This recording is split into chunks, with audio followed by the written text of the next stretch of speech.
Olá pessoal, um vídeo mais informal. Assisti a minissérie Os Últimos Czares, que tem na Netflix. Sugestão do Fábio Rappi em uma live. Achei interessante e eu fui assistir. Eu gosto desses seriados que tem contexto histórico, como foi da Chernobyl, da HBO, né? Então, realmente eu vou saber. E achei bastante interessante. Eu não sabia que o Czar Nicolau II tinha uma tatuagem. Por que eu estranhei? Porque no começo do século passado, ter tatuagem era uma coisa bem mal vista, coisa de transgressor da lei.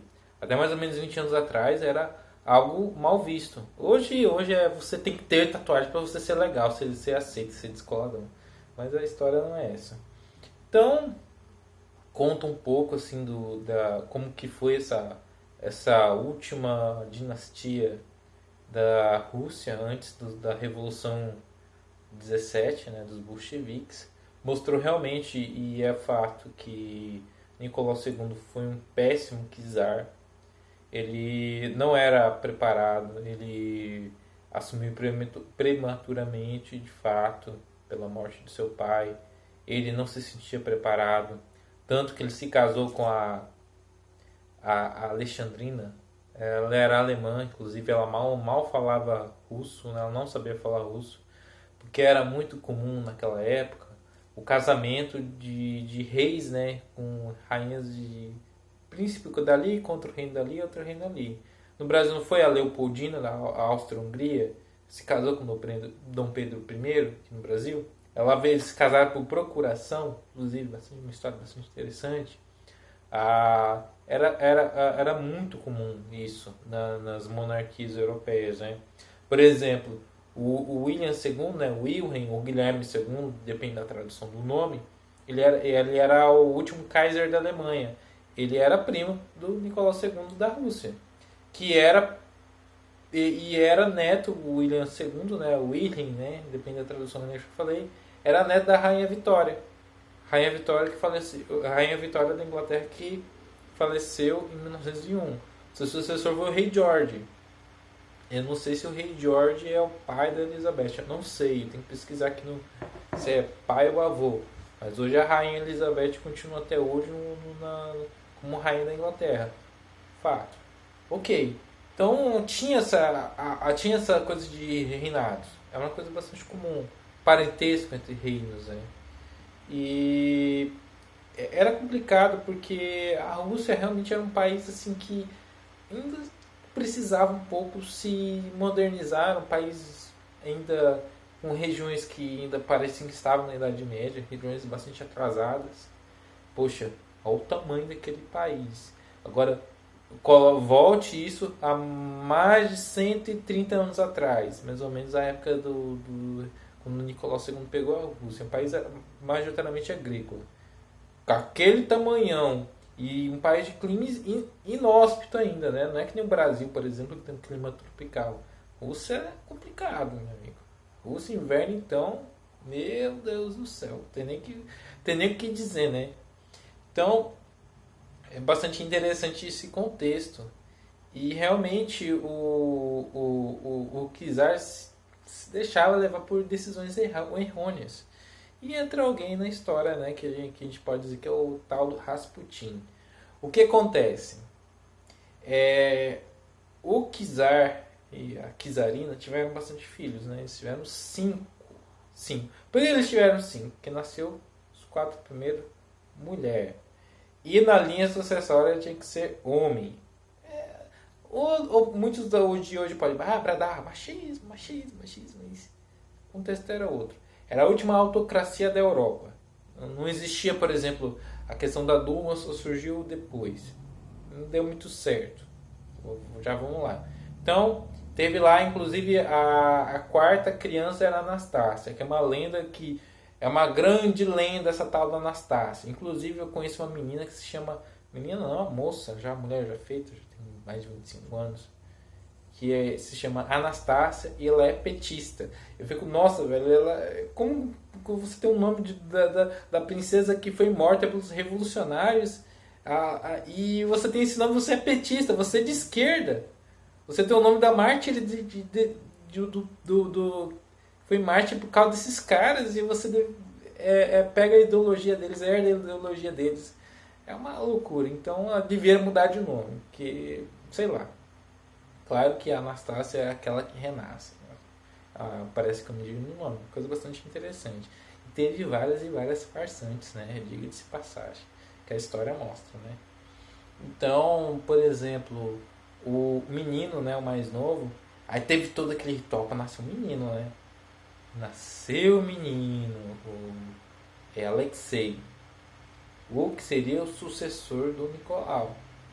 No entanto, o menino tinha uma grave doença, que é uma doença bastante complicada, que é a hemofilia.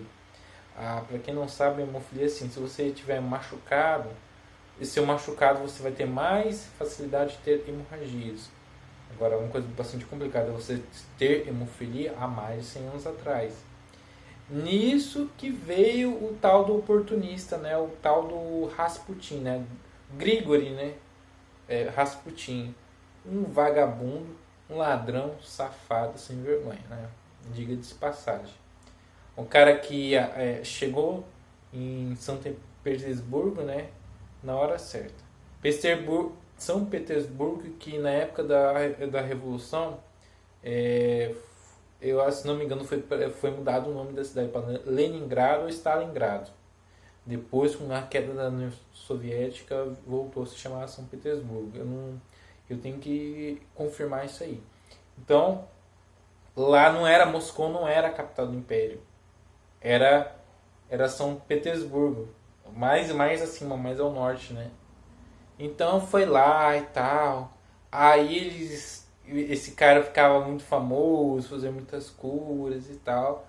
E por fora, né, participava até de orgias, coisas malucas. O cara era um verdadeiro herege, né? O cara passava nas esposas dos caras. Ixi, esse cara era um cara problemático, cara louco. E aí, como ele meio que, não sei como, o menino se sentia melhor, a Kizarina, tipo assim, tudo a Kizarina era tudo ele. O cara virou um guru, né? Um verdadeiro guru. E começaram os boatos que o Rasputin tinha um caso com a Kizarina, que o Nicolau II Kizar era chifrudo, não sei o que. E o problema é o seguinte, que o Kizar já estava enfrentando problemas, porque ele teve problemas até quando ele foi coroado, teve um evento que milhares de pessoas morreram pisoteadas, o cara foi mal assessorado, mal planejado, ele não soube lidar, ele queria manter aquele sistema autocrático, e já vem clamor pelas reformas para uma melhoria de vida da população. Isso é fato. Ele enfrentou guerras que não deveria ter feito, como a guerra contra o Japão em 1905. Desastre, essa guerra foi um desastre total. Ele teve mais problemas. Aí o pior, a Primeira Guerra Mundial. Ixi, foi. Já tinha os revolucionários e tal. E tinha o tal do Rasputin para se meter no meio. O Rasputin se metia demais, assim, as decisões dele. Eram ministros demitidos, ministros colocados no lugar. É uma bagunça, né? É uma bagunça. A gente fala muito do Brasil, que o Brasil é uma bagunça, meu amigo. A Rússia, há mais de 100 anos atrás, pré-revolução, era muito pior, meu amigo. A gente está no céu. Está no céu comparado com a Rússia. Tinha atentados. Os revolucionários, eles eram bastante violentos mesmo. Não era eufemismo. Os caras cometiam assassinatos, cometiam atentados. Eles não eram tão bonzinhos. A revolução deles era uma revolução sangrenta. Era uma coisa bastante violenta. Lenin já defendia que o Czar tinha que ser eliminado, tinha que ser morto 20 anos antes do acontecimento. Então era aquele tipo de coisa. E o grande desastre é o seguinte, foi a Primeira Guerra Mundial, que a Rússia entrou. Claro que o Rasputin também não queria que a Rússia entrasse na guerra, mas o Nicolau, com toda aquela coisa de querer se impor também, né? Eu já li um livro sobre isso, mas eu não terminei de ler esse livro. Mas a questão é que a Rússia se ferrou. A Rússia estava tendo muitas baixas, uma coisa muito complicada, estava perdendo muitos soldados, a economia estava em frangalhos, que a questão é a seguinte, começou a faltar pão na mesa do povo, meu amigo, e o povo já tinha de gente, ó, no ouvidinho deles, receita por a desgraça. O pessoal ia lá no palácio, tentaram invadir aquele palácio, fizeram a maior fuzuê e não deu muito certo. Eu acredito que o czar é o seguinte, as péssimas decisões dele, ele foi muito mal aconselhado, ele não soube se impor, a forma como ele governava a Rússia levou à desgraça total. Então, se estava ruim com ele, pior foram os revolucionários, que foi mais sangue. E a história que a gente conhece, né? Que o comunismo matou bem mais que o nazismo. Ok. Só que se ele não fosse tão... Acredito que ele fosse tão teimoso, tão fraco assim, essas desgraças que a gente conhece poderiam muito bem ser evitadas. Muita gente teria suas vidas poupadas se ele fosse uma pessoa de mais pulso, né? Coisa um tanto complicada. Ele não se sentia preparado no começo e realmente ele não estava para assumir um reino como a Rússia, né? Uma nação do leste europeu muito poderosa. Tá certo que com a questão da Guerra Fria, com a União Soviética, foi uma superpotência, tudo bem, mas olha o tanto de coisa que poderia ter evitado, inclusive até o aparecimento de um Adolf Hitler futuramente, né? Porque imagine só se não houvesse o comunismo e tal. E a aparição de Fátima em Portugal, ela falava: a Rússia vai espalhar seus erros pelo mundo. Dito e feito. Ela espalhou seus erros. Mas um dos primeiros erros da Rússia foi a fraqueza do Nicolau. Isso fica muito bem claro. Aí a questão é a seguinte, que a elite de São Petersburgo deu um jeito de se livrar do Rasputin. O cara é muito contraditório a forma como fizeram a autópsia, da forma como ele morreu, se foi envenenado, levou tiro, espancado e jogaram ele no rio congelado. É complicado, mas ele tá. Tipo assim, aí tiraram a influência maléfica dele, mas já era muito tarde, a czarina já estava doidinha. Então, teve uma hora que o czar renunciou. Só que não bastou renunciar, já era muito tarde. Já era tardíssimo. Aí teve a questão do governo provisório, com os soviéticos, né? Com a Duma, né? Os mais moderados. Os soviéticos eram bastante radicais. Aí teve um governo provisório e tal. Aí mandaram o pessoal lá, ó, vocês vão para Ekaterimburgo lá e ficam lá porque aqui o povo quer a cabeça. E realmente eram revolucionários bastante. Poxa, coisa lá Revolução Francesa. No guilhotinaram, né? O Luís XVI, né? E a Maria Joaquina. É Maria Joaquina ou Carlota? Maria Joaquina, não sei. E o que você acha que não ia fazer com eles também? O povo revolucionário quer ter o sangue, eles querem a tua eliminação. Eles querem. Primeiramente, o revolucionário mais raiz, ele é aquele cara que quer a tua remoção física. Eles querem que você morra. É assim que funciona. Os de hoje, os grancistas, eles querem raciocinar sua reputação, ver você na bosta, mas eles são mais paz e amor, né? Pelo menos no discurso. Esses não, esses aí já falavam: eu quero te matar, quero que você morra. É assim que funciona. Então, é assim que a banda tocava. Aí os caras que cuidaram da proteção deles são os caras que tiraram a vida de todo mundo, né? É uma coisa bastante engraçada, né? Mas é uma coisa bastante triste, né? Porque inicialmente Lenin não queria, de fato, que tinha grupos que queriam tomar, né? Queriam tomar o poder de volta, queriam resgatar a família real e tal. No fim, passaram um tiro em todo mundo. coisa bastante triste, eliminaram crianças, né? Uma coisa bastante triste para você ver que esse povo revolucionário tem sangue nas mãos, são os verdadeiros filhos da puta, né? Que a gente não tem o que dizer de esquerdista, de comunista. Comunista, ele é um ser violento, ele tem o revolucionário, ele tem a violência dentro dele.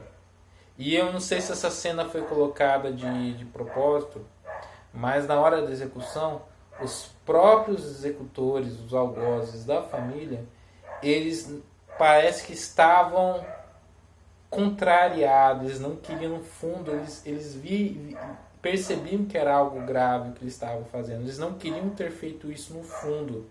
Inclusive o cara que odiava, eles sentiam isso, poxa, será que foi certo? Mas eram ordens na hora do comitê, né? No fundo, eles queriam dar um jeito de se livrar da família real, porque era um empecilho para a revolução. Desculpem meu cachorro, tira um pouco da minha concentração, mas é assim mesmo. Revolucionário, eles não se importam com vidas, eles se importam em usar. Até dado momento era útil a família real estar viva. Depois que eles viram que eles já não serviam para nada, passaram o fogo neles, né? E foi a lenda da Anastácia, a princesa Anastácia, virou até filme da Disney. Bastante interessante, mas infelizmente ela se foi também. É uma pena. Teve as farsantes, teve uma novela que jurou até morrer, que era a Anastácia. É uma tristeza, né? Porque a Rússia sucumbiu à revolução, tá? Com o tempo a União Soviética se desfez. Mas isso aí fica para outro assunto. Mas é uma coisa bastante curiosa, né?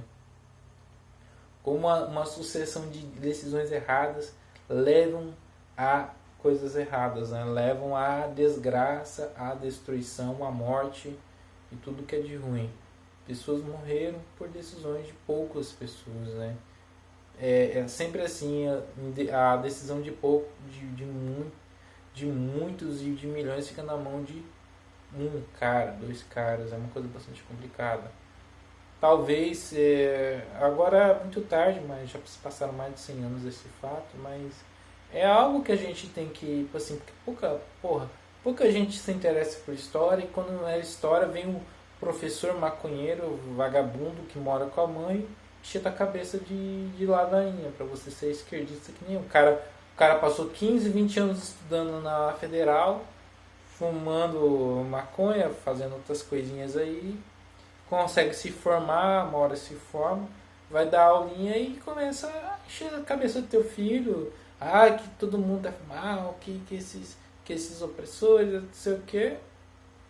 E você já é um cara que, às vezes o cara é uma mãe que não tem tempo para acompanhar nada, é uma coisa bastante complicada. Acontece mil e uma coisas no Brasil, no mundo. Não tem tempo, cara, mal de acompanhar nada, e merda na tua cabeça. Você fica louco.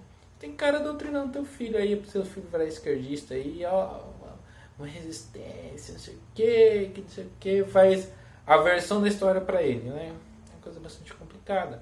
Então, é complicado, porque a gente vive numa nação de pessoas que têm ódio ao conhecimento, né? Ódio à história, ódio à geografia, ódio a tudo. Todo que tipo de conhecimento, que as informações mastigadas, né? E tem aproveitadores que aproveitam para criar história mais conveniente, né? É sempre assim. Então eu acho que eu já falei muito. Vejam a minissérie na Netflix, ou baixem na internet, para bom que quebra um pouco dessa Netflix aí que apoia o aborto, digo de passagem, né? E tal, para meio que quebrar eles. Mas é bastante interessante, eu recomendo. Falou, galera.